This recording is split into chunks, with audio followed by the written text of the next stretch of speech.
आरव को चॉकलेट बहुत पसंद थी। हर दिन वह स्कूल से लौटते ही सबसे पहले अपनी टेबल पर रखी चॉकलेट खाता। एक दिन वह घर आया, लेकिन चॉकलेट गायब थी। उसने मम्मी से पूछा, नहीं ली। भाई से पूछा, उसने भी नहीं खाई। फिर आरव ने अपने टेडी बियर को देखा। उसकी मुस्कान थोड़ी ज्यादा बड़ी लग रही थी। आरव ने हंसते हुए कहा, क्या तुमने मेरी चॉकलेट खा ली? अचानक टेडी की आंखें चमकी और उसने धीरे से कहा, हाँ, लेकिन मैं एक जादुई टेडी हूं। अब चलो चॉकलेट की दुनिया में। और फिर झपाक, आरव टेडी के साथ चॉकलेट के झरने और बिस्किट के पुलों वाली जादुई दुनिया में पहुंच गया। अब चॉकलेट सिर्फ खाने की चीज नहीं थी, वो एक जादुई दुनिया की चाबी थी, जहां हर दिन एक नई मिठास भरी कहानी थी। चॉकलेट वर्ल्ड में जब आरव ने आंखें खोली तो वह एक अजीब और मीठी दुनिया में था। जमीन पर कारमेल बिछा था, पेड़ चॉकलेट स्टिक के बने थे, नदियां पिघली हुई डार्क चॉकलेट की थीं और आसमान में कपकेक जैसे बादल उड़ रहे थे। यह थी चॉकलेट वर्ल्ड, पर यह दुनिया जितनी मीठी दिखती थी उतनी ही खतरनाक भी थी। आरव एक सुंदर सी चॉकलेट झील की ओर बढ़ा। तभी एक मार्शमेलो ड्रैगन आसमान से नीचे आया। ड्रैगन गर्जा, यह झील मेरी है, जो भी पास आया वो टॉफी के जाल में फंस जाएगा। आरव ने जल्दी से सोचना शुरू किया। उसके बैग में नींबू कैंडी थी, जो मीठे प्राणियों को पसंद नहीं आती थी। उसने कैंडी हवा में फेंकी, ड्रैगन ने नाक सिकोड़ ली और दूर उड़ गया। आरव ने चैन की सांस ली और झील पार कर गया। इस कहानी को पूरा देखने के लिए सब्सक्राइब और लाइक कीजिए। आरव एक होशियार और दयालु लड़का था। एक दिन वह जंगल में खेलते खेलते भटक गया। अचानक उसे एक पेड़ के नीचे दो रोती हुई परियां मिली। उन्होंने बताया कि एक दुष्ट जादूगर ने उनकी चॉकलेट की जादुई छैयां चुरा ली है। बिना छैयों के वे उड़ नहीं सकती थीं। आरव ने मदद का वादा किया और जादूगर की गुफा में पहुंच गया। वहां उसने बहादुरी और चालाकी से जादूगर से लगकर छैयां चुराई और परियों को लौटा दी। परियां खुश होकर आरव को ढेर सारी जादुई चॉकलेटें तोहफे में दीं, जो खाने से कभी खत्म नहीं होती थीं। आरव ने चॉकलेट गांव के बच्चों में बांटी। अब सब उसे चॉकलेट हीरो कहते हैं। चॉकलेट की जादुई नदी बहुत दूर एक रंग बिरंगे जंगल में एक जादुई चॉकलेट नदी बहती थी। यह नदी सिर्फ उन बच्चों को दिखाई देती थी जिनका दिल सच्चा होता था।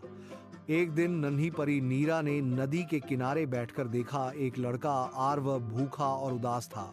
नीरा ने उसे नदी में एक कप चॉकलेट पिलाया। अगले ही पल आरव के एक हाथ में गरम रोटी और दूसरे हाथ में खिलौना और दिल में खुशी आ गई। लेकिन तभी एक लालची बच्चा विवान आया। उसने कहा, मुझे भी ये सब कुछ चाहिए, और नदी में कूद पड़ा। नदी गुस्से में लाल हो गई और चॉकलेट पत्थर जैसी जम गई। नीरा बोली, नदी की मिठास दया और प्यार से चलती है, लालच से नहीं। विवान ने शर्मिंदा होकर माफी मांगी। तब जाकर नदी फिर से मीठी बही और अब वो हर रात बच्चों के सपनों में बहती है और उनकी सारी विशेष पूरी करती है। आरव एक होशियार और दयालु लड़का था। एक दिन वह जंगल में खेलते खेलते भटक गया। अचानक उसे एक पेड़ के नीचे दो रोती हुई परियां मिली। उन्होंने बताया कि एक दुष्ट जादूगर ने उनकी चॉकलेट की जादुई छैयां चुरा ली है। बिना छैयों के वे उड़ नहीं सकती थीं। आरव ने मदद का वादा किया और जादूगर की गुफा में पहुंच गया।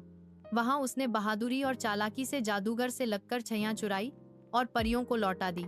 परियां खुश होकर आरव को ढेर सारी जादुई चॉकलेटें तोहफे में दी, जो खाने से कभी खत्म नहीं होती थीं। आरव ने चॉकलेट गांव के बच्चों में बांटी। अब सब उसे चॉकलेट हीरो कहते हैं। चॉकलेट ड्रैगन को हराने के बाद आरव को वहां का राजा घोषित किया गया। लेकिन असली रोमांच तो अब शुरू हुआ। एक रात आकाश में बिजली चमकी और एक रहस्यमयी दरार खुली। उसमें से काले चॉकलेट के राक्षस बाहर निकले, जो सब कुछ कड़वा बना रहे थे। आरव ने अपनी तलवार संभाली और अपने दोस्तों के साथ जमीन के नीचे छिपे चॉकलेटी किले की खोज पर निकला। कहा जाता था, वहां शुद्ध स्वाद का चॉकलेटी हीरा छिपा है, जो सारी बुराई को खत्म कर सकता है। रास्ते में उसे बबलगम दलदल, क्रीम की नदी और कारमेल के तूफान से गुजरना पड़ा। आखिरकार आरव ने चॉकलेटी हीरे को पाया, लेकिन वहां कड़वे राजा टोरटोक ने हमला कर दिया। आरव ने चतुराई से उसकी कमजोरी मीठी यादें का उपयोग किया। आरव ने टोरटोक को मीठी चॉकलेटी नदी की कहानी सुनाई और मना लिया अब वह चॉकलेटी हीरे को लेकर वापस आया और सारे काले चॉकलेटी राक्षस को मीठे बना दिया और वो आरव के सिपाही बन गए। अब आरव सिर्फ राजा नहीं, चॉकलेट वर्ल्ड का रक्षक बन गया था। ये कहानी है चॉकलेट के श्राप की। आरव को चॉकलेट बहुत पसंद थी।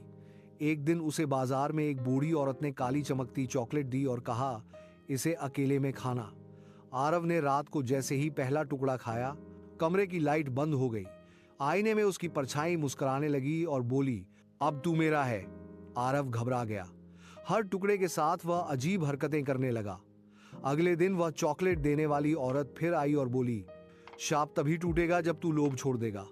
आरव ने बाकी चॉकलेट जला दी। तभी सब कुछ सामान्य हो गया। आरव ने कभी फिर लालच नहीं किया। कहानी पसंद आए तो इसे लाइक कीजिए।